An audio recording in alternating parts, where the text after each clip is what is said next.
To add the store to your website menu, click on Builder on the top navigation menu to access the website menu.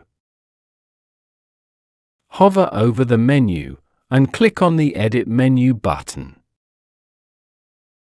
In the Edit window, click on the Add Menu Item button.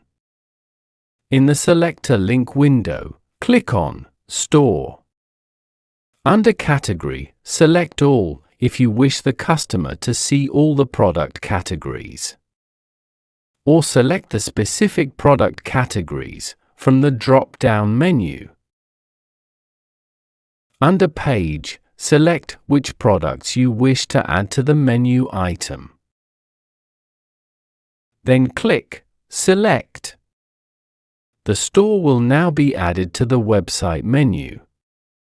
Then click Save.